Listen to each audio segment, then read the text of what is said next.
હું મિથુન, આપ જોઈ રહ્યા છો ન્યૂઝ@7 અને સૌપ્રથમ વાત કરીએ તો ભારત ચીનના સૈનિકો વચ્ચે ઘર્ષણ થયું અને ભારતીય સેના થોડીવારમાં કરશે પત્રકાર પરિષદ। તો રક્ષામંત્રીના નિવાસસ્થાને ઉચ્ચસ્તરીય બેઠક પૂર્ણ થઈ છે। રક્ષામંત્રી રાજનાથસિંહ સાથે આર્મી ચીફ મનોજ મુકુંદ નરવણેએ કરી છે ચર્ચા। સીડીએસ રાવત અને વિદેશ મંત્રી એસ જયશંકર વચ્ચે પણ ચર્ચા થઈ। ભારત ચીનના સૈનિકો વચ્ચે હિંસક ઘર્ષણ થયું હતું। પથ્થરોથી હુમલામાં ભારતના એક અધિકારી અને 2 જવાન શહીદ થયા છે। ચીન અને ભારત વચ્ચે અથડામણ થઈ અને પથ્થરમારો થયો। 15મી જૂનની રાત્રિની આ ઘટનાથી ભારતના 3 સૈનિકો શહીદ થયા છે। પથ્થરમારામાં ચીનના જવાનો પણ માર્યા ગયા છે તે વાત ભારતીય સેનાએ કરી છે। હાલ ગલવાન ઘાટીમાં ભારત ચીનના અધિકારીઓ વચ્ચે ચર્ચા થઈ રહી છે। ઘટના સ્થળે ભારત ચીનના અધિકારીઓ ચર્ચા કરી રહ્યા છે। બંને દેશ વચ્ચે તણાવ ઓછો કરવા માટે ચર્ચા ચાલી રહી છે। સવારે 7:30 વાગ્યાથી ચર્ચા ચાલી રહી છે। ઉલ્લેખનીય છે કે આ પહેલા પણ ચર્ચા થતી હતી, છતાં પણ આ પ્રકારે ઘર્ષણ થયું અને હિંસક ઘર્ષણ થયું, જેમાં ભારતીય 3 જવાનો શહીદ થયા।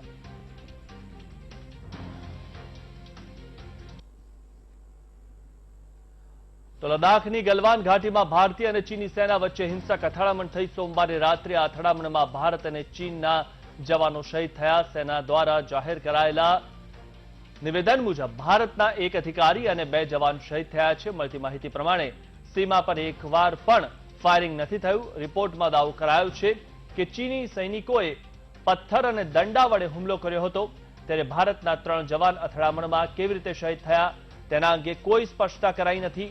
ચીની સૈનિકોએ ધક્કામુક્કી કરી હોવાથી ભારતીય સૈનિકો લપસીને ખીણમાં પડ્યા હોવાની પણ અટકળો છે। જો કે ભારતીય સેના દ્વારા આ અંગે કોઈ ખુલાસો નથી કરવામાં આવ્યો। એટલું જ નહીં, રિપોર્ટમાં દાવો કરાયો છે કે ચીનના 3થી વધુ સૈનિકો માર્યા ગયા છે અને કેટલાક ઇજાગ્રસ્ત પણ થયા છે।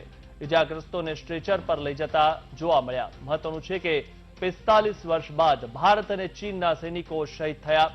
આ અથડામણની ગંભીરતાને લઈ બંને દેશ વચ્ચે મેજર જનરલ લેવલની વાતચીત ચાલી રહી છે। ઘટનાની જાણ થતાં જ રક્ષામંત્રી રાજનાથસિંહ, બિપિન રાવત અને 3 સેનાના પ્રમુખો સાથે બેઠક કરી હતી। બેઠકમાં સીમા વિવાદ અને અથડામણનો કેવી રીતે વળતો જવાબ આપવો તે અંગે પણ ચર્ચા કરાઈ હતી।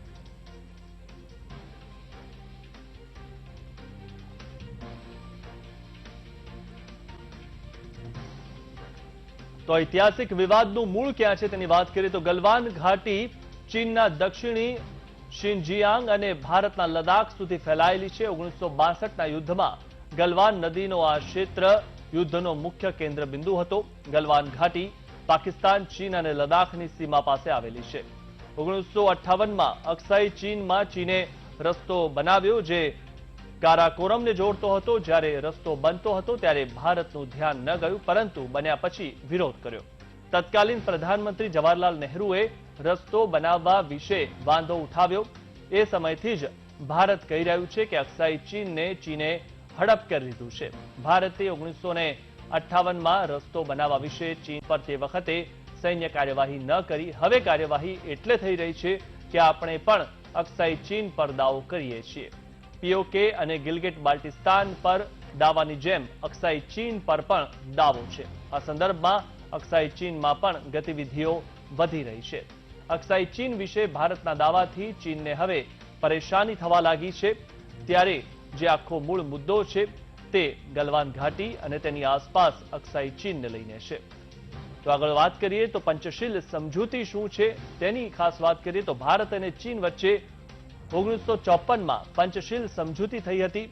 પંચશીલ સમજૂતી પર 29 એપ્રિલ 1954એ હસ્તાક્ષર થયા। પંચશીલ સમજૂતીમાં 5 મહત્વની બાબતો પર ધ્યાન અપાયું। એકબીજાની અખંડતા અને સંપ્રભુતાનું સન્માન કરવું, એકબીજા પર આક્રમક ન થવું, એકબીજાના આંતરિક મામલામાં દખલગીરી ન કરવી, સમાન અને પરસ્પર લાભકારી સંબંધ શાંતિપૂર્ણ સહ અસ્તિત્વ સાથે બનાવી રાખવા। આ પંચશીલનો જે કરાર થયો હતો તેમાં આ વાતોને ટાંકવામાં આવી હતી।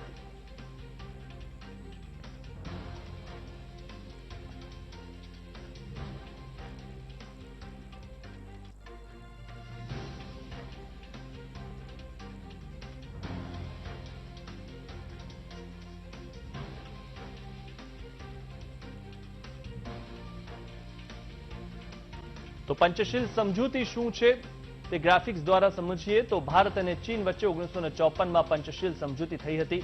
પંચશીલ સમજૂતી પર 29 એપ્રિલ 1954 હસ્તાક્ષર થયા. પંચશીલ સમજૂતીમાં 5 મહત્વની બાબતો પર ધ્યાન અપાયું. એકબીજાની અખંડિતતા અને સંપ્રભુતાનું સન્માન કરવું, એકબીજા પર આક્રમક ન થવું.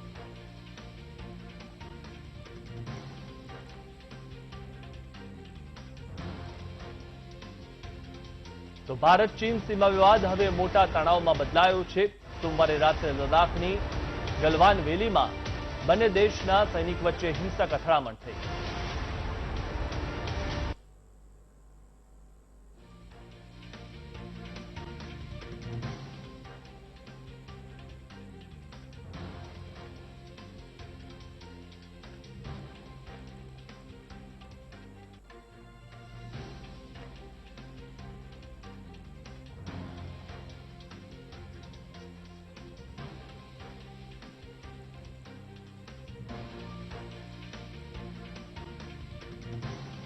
તો મળતી માહિતી પ્રમાણે બંને દેશના સૈનિક અને હિંસક અથડામણ ડી-એક્સેલેશનની પ્રોસેસ દરમિયાન થઈ હતી.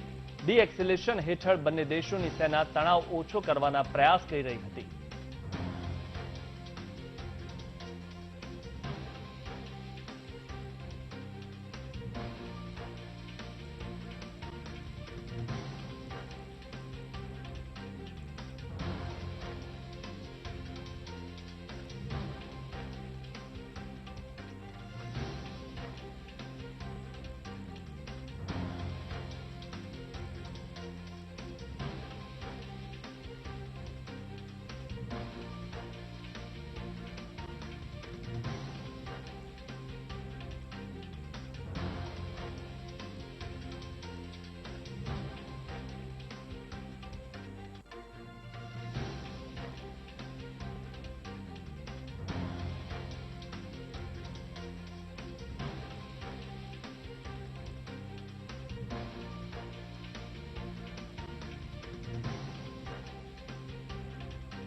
તો ભારત ચીન બોર્ડર પર 45 વર્ષ બાદ આવી પરિસ્થિતિ पैदा થઈ છે, જ્યાં ભારતના જવાનો શહીદ થયા છે. આ વખતે કોઈ ફાયરિંગ થયું નથી. સૈનિકો વચ્ચે પથ્થરમારો થયો હતો. લાઠીથી એકબીજા પર હુમલો કરાયો હતો.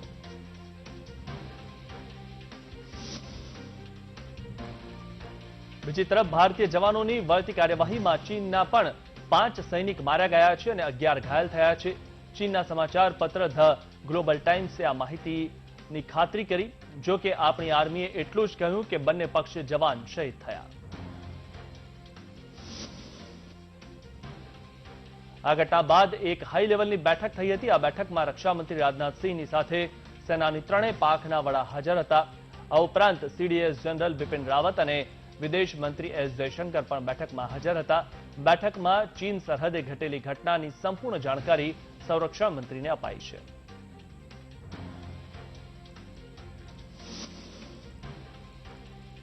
બેઠક બાદ રાજનાથસિંહે પ્રધાનમંત્રી મોદીને ઘટના અંગે સંપૂર્ણ જાણકારી આપી દીધી. ચીની સૈનિકો પાછળ હટવા તૈયાર નહોતા, તો ભારતીય સેનાના જવાનો પણ પોતાની 1 ઇંચ જમીન પણ જતી નહીં કરે તેવો હુંકાર ભર્યો હતો. ત્યારબાદ આ ઘટના ઘટી હતી.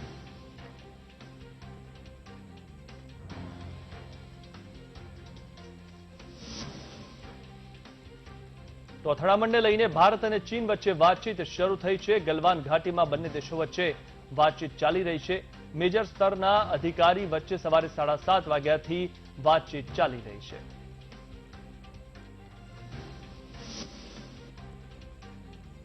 ચીનના સમાચાર પત્ર ગ્લોબલ ટાઈમ્સે ચીનના વિદેશ મંત્રાલયને ટાંકીને જણાવ્યું છે કે બોર્ડર પર બંને દેશો વચ્ચે સમજૂતી થઈ હતી, પરંતુ ભારતના જવાનોએ તેનો ભંગ કરીને બોર્ડર ક્રોસ કરી હતી. ત્યારબાદ ચીનના સૈનિકો પર હુમલો કર્યો. તેના લીધે હિંસક અથડામણ થઈ. ચીનના વિદેશ મંત્રાલયના પ્રવક્તા ઝાઓ લિજિયાને કહ્યું કે ચીને ભારત સામે વિરોધ કર્યો છે. અમે ભારત પાસે સખ્ત માંગ કરીએ છીએ કે સમજૂતીનું પાલન કરવામાં આવે અને પોતાની ફ્રન્ટલાઇન સૈનિકોને રોકે. સીમા પાર ન કરવા આપી ધમકી.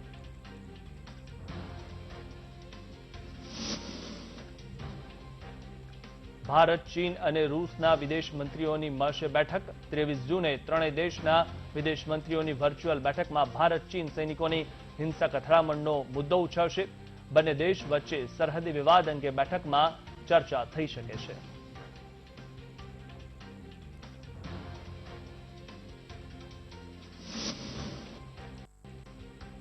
તો અથડામણને લઈને ચીનની ન્યૂઝ ચેનલ CGTNનો અહેવાલ.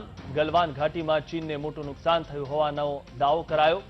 ભારત ચીનના સૈનિકો વચ્ચે મારામારી થયો હોવાનો પણ ખુલાસો કરાયો.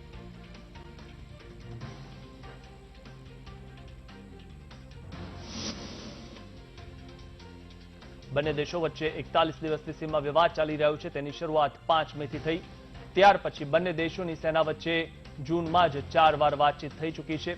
વાતચીતમાં બંને દેશોની સેના વચ્ચે નક્કી થયું હતું કે સીમા પર વિવાદ ઓછો કરવામાં આવશે.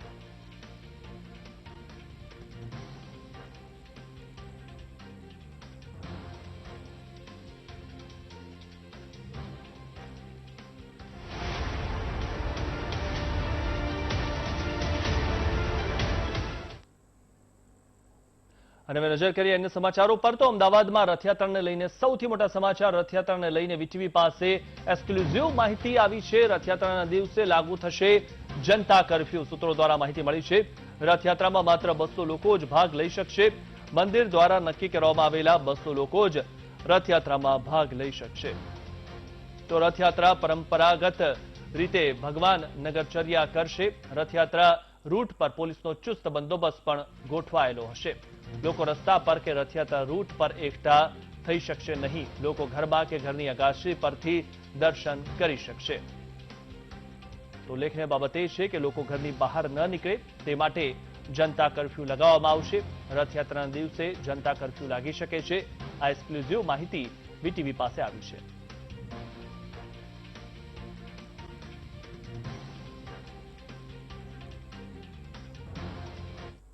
સમાચારોમાં સમય થયો છે બ્રેકનો. બ્રેક બાદ આપનું સ્વાગત છે. રાજ્યમાં ભારે વરસાદને લઈને હવામાન વિભાગે આગાહી કરી છે. આગામી 5 દિવસ સુધી રાજ્યમાં વરસાદી માહોલ રહેશે. હવામાન વિભાગ મુજબ દક્ષિણ ગુજરાત, સૌરાષ્ટ્ર, દમણ, દાદરા નગર હવેલી, વલસાડ, સુરત, નવસારી, અમરેલી, જૂનાગઢમાં ભારે વરસાદની શક્યતા છે. 19 જૂન બાદ વરસાદની તીવ્રતામાં વધારો થશે. આગામી 3 દિવસ સુધી માછીમારોને દરિયો ન ખેડવાની સૂચના અપાઈ છે. 5 दिनों में से first 3 days, day 1, day 2 and day 3, that is today 16, 16, 17 and 18 तारीख को गुजरात रीजन एंड सौराष्ट्र कच्छ में स्कैटर्ड प्लेसेस में लाइट टू मॉडरेट रेनफॉल मिलेगा. एंड उसके बाद डे 4 एंड डे 5 में गुजरात रीजन एंड सौराष्ट्र कच्छ में फेयरली वाइडस्प्रेड रेनफॉल मिलेगा. Okay, light to moderate rainfall at fairly widespread मतलब एट मेनी प्लेसेस में. अभी हेवी रेनफॉल वार्निंग भी है गुजरात रीजन में. ऑल 5 डेज आइसोलेटेड प्लेसेस में हेवी रेनफॉल वार्निंग है. एंड सौराष्ट्र कच्छ में डे 3, डे 4 एंड डे 5 में heavy rainfall at isolated places होगा. ओके, एंड फिशरीज वार्निंग है day 3, day 4, day 5 along our Gujarat coast. 45 to 55 kilometre per hour wind speed होने का संभावना है. तो day 3, day 4, day 5 that is 18, 19, 20 ये 3 दिन हमारे जो मछुआरे भाई है वो हमारे कोस्ट में ना जाए. एंड ओपन सी एरिया में भी हमने फिशरमैन वार्निंग दिया है.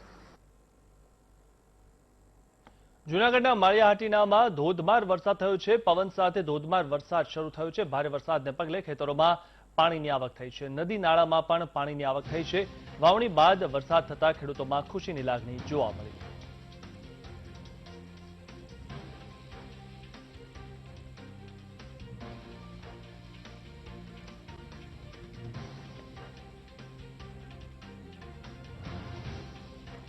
તો જૂનાગઢના વંથલીમાં ભારે વરસાદ થયો છે. વાવણી લાયક વરસાદના પગલે ખેડૂતોમાં ખુશીનો માહોલ છે. વંથલી આસપાસના અંદાજે 12 ગામમાં વરસાદ થયો તેમજ માળિયાહાટીના સહિત ગામોમાં વરસાદ થયો છે. પવન સાથે ધોધમાર વરસાદ શરૂ થયો છે. ભારે વરસાદના પગલે ખેતરોમાં પાણીની આવક થઈ છે.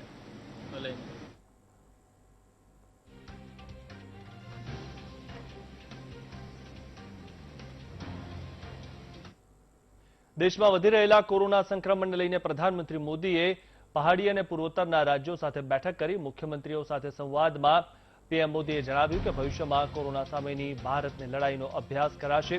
આપણે કોરોનાને જેટલો રોકવામાં સફળ થઈશું એટલી આપણી અર્થવ્યવસ્થા ખુલશે.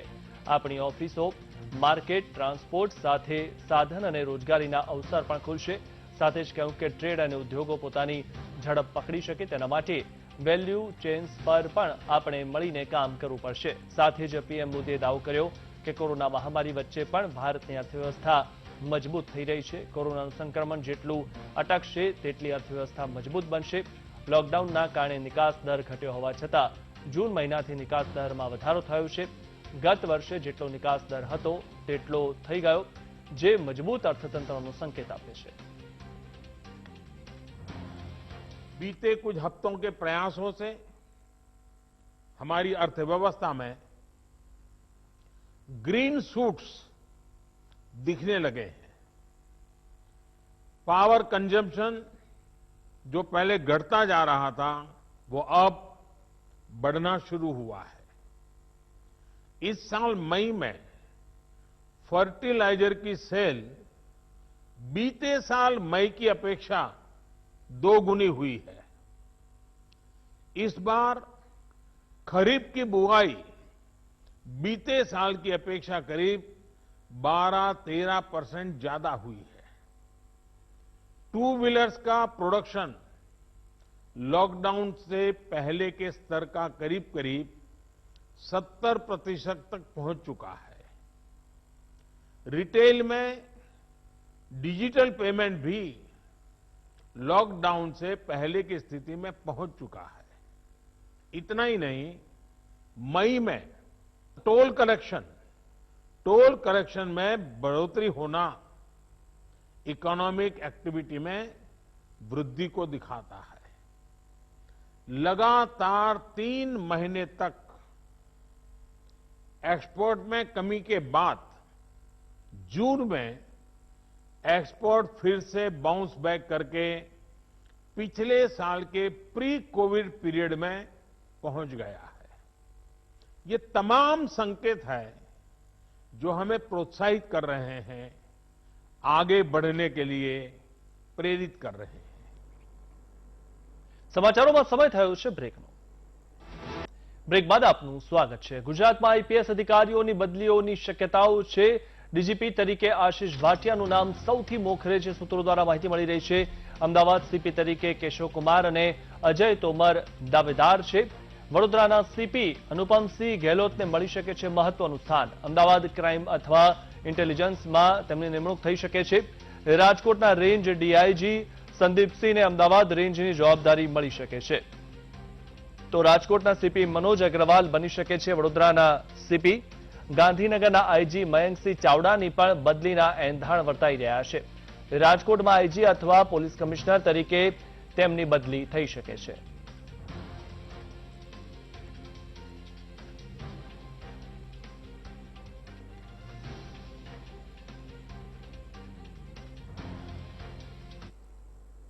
અને હવે જુઓ વાયરલ ટ્રુથ અંકુર સાથે। મને રજા આપશો। નમસ્કાર।